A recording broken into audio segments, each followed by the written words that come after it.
యత్ర యత్ర రఘునాథకీర్తనం తత్ర తత్ర కృతమస్తకాంజలిం బాష్పవారి పరిపూర్ణలోచనం మారుతిం నమత రాక్షసాంతకం. ఎక్కడెక్కడ శ్రీరామనామ సంకీర్తన జరుగునో అక్కడ తల వంచి చేతులు తలపై జోడించి ఆనంద బాష్పాలు నిండిన కళ్ళతో దర్శనమిచ్చే స్వామి మారుతికి నమస్కరిస్తున్నాను. శ్రీ ఛానల్కు స్వాగతం. గత వీడియోలో సకల గుణాభిరాముని తలుచుకొని మురిసిన మనకు ఈరోజు ఆయనకు ప్రియభక్తుడైన ఆంజనేయ స్వామిని గురించి స్మరించుకోవడం ఎంతో సంతోషకరమైన విషయం. స్వామి గుణగణాలని స్మరించుకుందాం, మన జీవితాలని చరితార్థం చేసుకుందాం.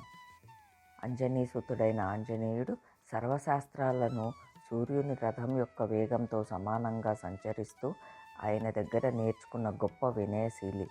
ఆయన సప్త చిరంజీవులలో ఒకరు.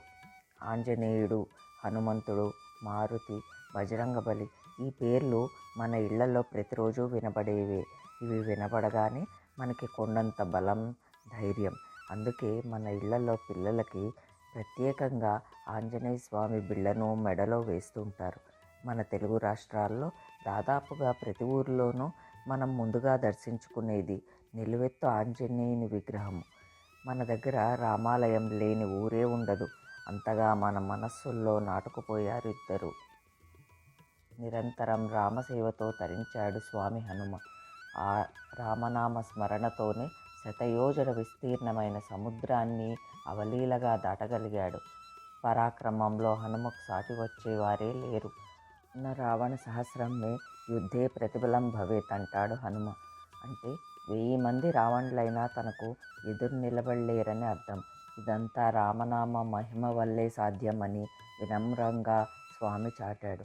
తాను ఎంతటి శక్తివంతుడైనప్పటికీ సీతమ్మ జాడ కనుగొనడంలోనూ, లక్ష్మణుని బ్రతికించడంలోనూ, ఒక సాధకుడిగా కార్యాన్ని ఎలా సాధించాలో, దానికోసం జీవితాన్ని నిస్వార్థంగా ఎలా సమర్పించాలో రాముని బంటుగా మారి నిరూపించాడు. అతి బలవంతుడైనప్పటికీ వినయానికి, విధేయతకు మారుపేరు స్వామి హనుమ. సునిశిత దృష్టికి, బుద్ధి కుశలతకు, వాక్పటిమకు మారుపేరైన స్వామి దాసాంజనేయుడుగా రామనామ మహిమ గొప్పతనాన్ని తెలియజేశాడు.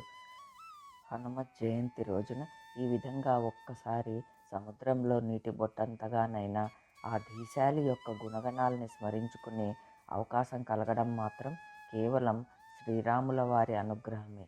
జై శ్రీరామ్, జై హనుమాన్. ఇంకా సబ్స్క్రైబ్ చేసుకోని వారు ఉంటే please do subscribe and support me.